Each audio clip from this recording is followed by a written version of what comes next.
అందరికీ నమస్కారం. 2014లో విభజన జరిగినటువంటి రాష్ట్రంలో ఉద్యోగాలు పరిశ్రమలు లేక ఆనాడు ఆంధ్రప్రదేశ్ అంధకార ప్రదేశ్గా మారితే ఆనాడు మనకు కనిపించినటువంటి ఏకైక ఆశాదీపం బ్రాండ్ సిబిఎన్. ఆనాడు యువత సామర్థ్యాన్ని నమ్మిన ఏకైక నాయకుడు నారా చంద్రబాబు నాయుడు గారు.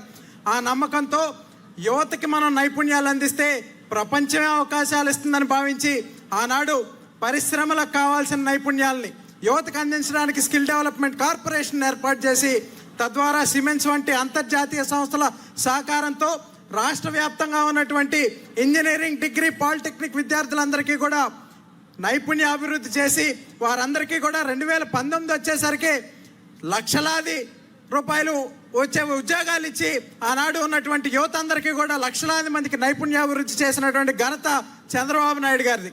మరి ఆనాడు మనం చూసుకున్నట్లయితే విభజనతో నలిగిపోయినటువంటి రాష్ట్రానికి మరి ఒక నైపుణ్య విప్లవం ద్వారా కొత్త ఊపిరులుది ఇండియా స్కిల్ రిపోర్ట్లో సైతం ఆంధ్రప్రదేశ్ని అగ్రభాగాన్ని నిలిపిన నాయకుడు మన నాయకుడు నారా చంద్రబాబు నాయుడు గారు.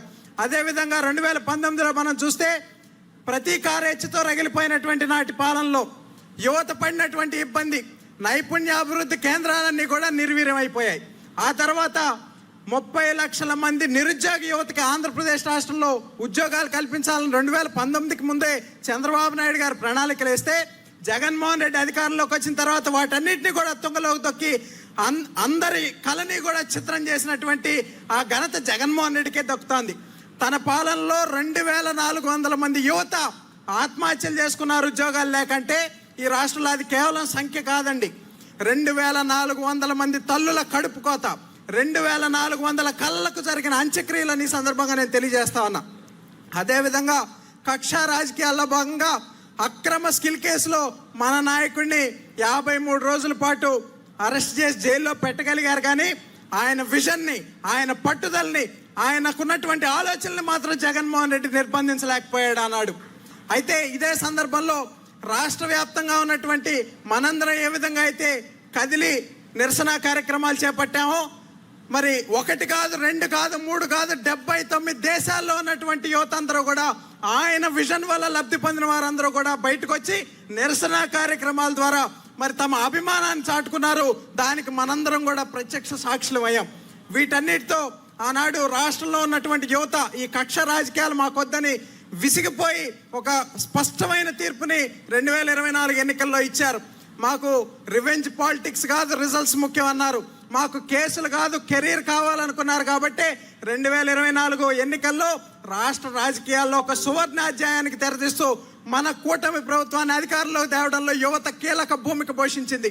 మరి ఆ సందర్భంలో అప్పటిదాకా ఉన్నటువంటి ప్రభుత్వాలన్నీ కూడా మరి కులాలు, ఓట్లు, సీట్లు లెక్క పెట్టుకుంటూ ఉంటే ఆనాడు మన రాష్ట్రంలో ఉన్నటువంటి కూటమి ప్రభుత్వం యువతకున్న టాలెంట్, స్కిల్ అండ్ పొటెన్షియల్ లెక్క పెట్టింది. అదే ముఖ్యమంత్రిగా చంద్రబాబు నాయుడు గారు తీసుకున్న మొట్టమొదటి నిర్ణయం స్కిల్ సెన్సెస్.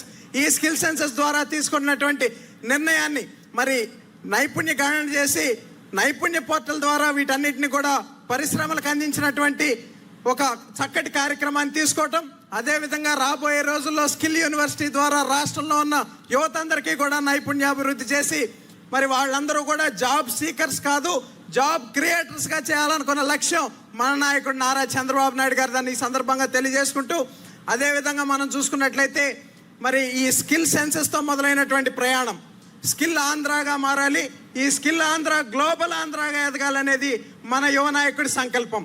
ఈ సందర్భంగా మనం చూస్తే మరి ఉత్తరాంధ్రని డిజిటల్ గేట్వేగా తీసుకుని పరిశ్రమలన్నింటినీ కూడా తీసుకొచ్చు.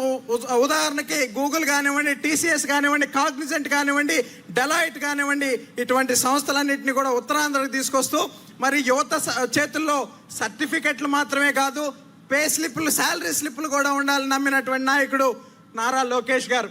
అదేవిధంగా అమరావతి ప్రాంతంలో క్వాంటమ్ వ్యాలీ కానివ్వండి, రాజధాని పునర్నిర్మాణ పనులతో ఇక్కడ చంద్రబాబు నాయుడు గారు అభివృద్ధి చేస్తూ ఉన్నారు. మరి గతంలో జగన్మోహన్ రెడ్డి రాయలసీమను ఒక ఫ్యాక్షన్ సీమగా, రాళ్ల సీమగా చూపిస్తే మన నాయకుడు లోకేష్ గారు ఆ ప్రాంతానికి రాయల్ ఎన్ఫీల్డ్ని, డిఫెన్స్ యుద్ధ విమానాల తయారీ కేంద్రాన్ని తీసుకొచ్చి రాయలసీమ అంటే రాయల్ సీమ, రక్షణ సీమ అని చెప్పినటువంటి నాయకుడు మన నాయకుడు లోకేష్ గారు. అదేవిధంగా 10వ తరగతి ఫలితాలప్పుడు కూడా మనం చూసాం, తన తండ్రి ఫోటో వేసుకునే అవకాశం ఉన్నా, తన ఫోటోతో ప్రచారం చేసుకునే అధికారం ఉన్న ఆ పేపర్ నిండా కూడా మట్టిలో మాణిక్యాలైన విద్యార్థుల చిరునవ్వులే ఉండాలనుకున్న లోకేష్ గారి మనస్తత్వానికి మరి ఆనాడు 5 పైసలు పని చేయకుండా 500 రూపాయల ప్రచారార్పాటం చేసుకున్న జగన్మోహన్ రెడ్డి మనస్తత్వానికి ఆనాడు ప్రత్యక్ష ఉదాహరణ చూసాం. ఈ సందర్భంగా చాలా మంది మాట్లాడుతూ ఉన్నారు. చంద్రబాబు నాయుడు గారు వయసు గురించి మాట్లాడుతున్నారు. శాపనార్థాలు కూడా పెడతా ఉన్నాడు జగన్మోహన్ రెడ్డి. పిల్లి శాపనార్థాలకి ఉట్టి తెగదని జగన్మోహన్ రెడ్డి తెలుసుకోవాలని కూడా ఈ సందర్భంగా తెలియజేసుకుంటూ ఈరోజు మేము జెన్జీ ప్రతినిధులుగా ఇక్కడ ఉన్నాం. కానీ ఆలోచనలో చంద్రబాబు నాయుడు గారు జెన్జీ, మరి నాయకత్వ శైలిలో లోకేష్ గారు జెన్జీ అని కూడా ఈ సందర్భంగా తెలియజేసుకుంటూ ఆఖరిగా నేను ఒక్క విషయం తెలియజేయదలుచుకున్నాను. చాలామంది నేడు రెడ్ బుక్ గురించి మాట్లాడుతూ మరి ధర్మాధర్మాల గురించి మాట్లాడే స్థాయికి వచ్చారు. అయితే కురుక్షేత్ర సమయంలో మరి కర్ణుడికి తన చావు దగ్గరికి వచ్చినప్పుడు ధర్మం గురించి మాట్లాడితే శ్రీకృష్ణుడు మాట చెప్తాడు. కౌరవ సభలో పాండవులను అవమానించినప్పుడు, ద్రౌపదీ దేవిని వివస్త్రణ చేసినప్పుడు, అర్జునుడిని అవహేళన చేసినప్పుడు గుర్తురాని ధర్మం నువ్వు ఈరోజు నీకు గుర్తొచ్చినప్పుడు నిన్ను కాపాడే ధర్మం కాదు, నువ్వు పాటిస్తే కాపాడే ధర్మం అంటాడు.